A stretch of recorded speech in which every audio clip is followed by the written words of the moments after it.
Tila sinayang ni WBO and Ring World Super Lightweight Champion Teofimo Takeover Lopez ang tumataginting na $11 million na alok ni kamahalang Turki Al Sheikh para labanan si Devin The Dream Haney. Opisyal na pong nag-withdraw sa laban si Teofimo kontra kay Haney at naglabas na nga po ng statement ang kampo ni Teofimo kung bakit hindi nila kinagat ang tumataginting na $11 million. Ani Kid Connolly, co-manager ni Teofimo, sa kasamaang palad hindi makakalaban si Teofimo sa Agosto. Personal ang dahilan kaya't hayaan ko na lang maging confidential sa ngayon. Nagpapasalamat kami kay kamahalang Turki Al Sheikh sa lahat ng naitulong nito kay Teofimo. Plano talagang lumaban ni Teofimo pero dahil sa mga kasalukuyang pangyayari, kinakailangan muna ni Teofimo na siguruhing 100% handa siya mentally and physically. At masyadong mabilis ang buwan ng Agosto. Inaasahan kong babalik si Teofimo later this year ng mas malaki at mas mahusay kaysa dati. Hati ang opinyon ng mga tao na tawaging daking ang ginawa ni Teofimo Lopez sa pag-ayaw sa laban kay Devin Haney. Sabi ng iba dapat lang daw na wag labanan ni Lopez si Haney dahil takbo lang ito ng takbo, lalo na sa huling naging laban nito kay Jose Carlos Ramirez. Pero may mga kontradiksyon na nangyayari sa mga pahayag ni Lopez.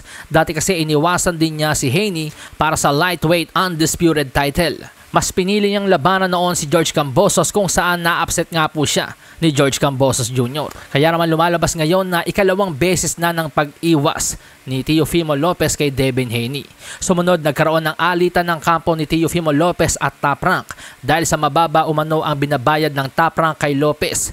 Nainggit si Lopez kay Shakur Stevenson na noong mga panahong yon ay kumukubro na sa Top Rank ng $3 million habang si Teofimo ay naglalaro lamang sa 1.5 to 2 million. Pero naresolba ng Top Rank ang issue kay Lopez at naitaas ang bayad. Pero kung pera nga po ang pinoproblema ni Teofimo sa Top Rank noon, bakit ngayong binabayaran siya ng $11 million?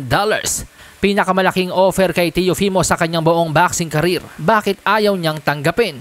Kaya naman dyan po papasok ang mga akusasyon kay Teofimo Lopez na daking ang kanyang ginawang pag-iwas kay Devin Haney. At malinaw daw po na cloud chaser lang itong si Lopez. Kung sino-sino kasi ang hinahamon ni Teofimo Lopez na mga sikat na boksingero na nasa mas mataas na dibisyon tulad ni Terence Crawford at Jaron Boots Ennis. At dahil may mga ibang target na boksingero sila Crawford at Ennis, kapag hindi nito pinatulan si Teofimo ay palalabasin po ni Teofimo na kinatatakutan siya ng mga ito. Hamon ng hamon si Teofimo sa mga boksingerong mas mabibigat sa kanya pero ayaw niyang labanan yung mga katimbang niya. May mga lumabas din na balita noon na bago pa maging world champion, sina Keyshawn Davis at Raymond Moratalia.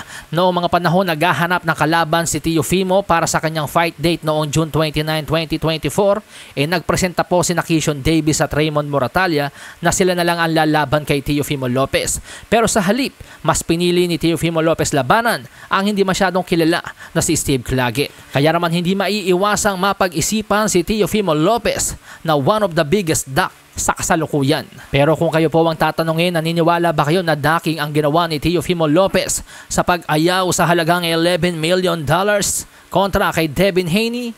Kayo na po ang humusga sa comment section.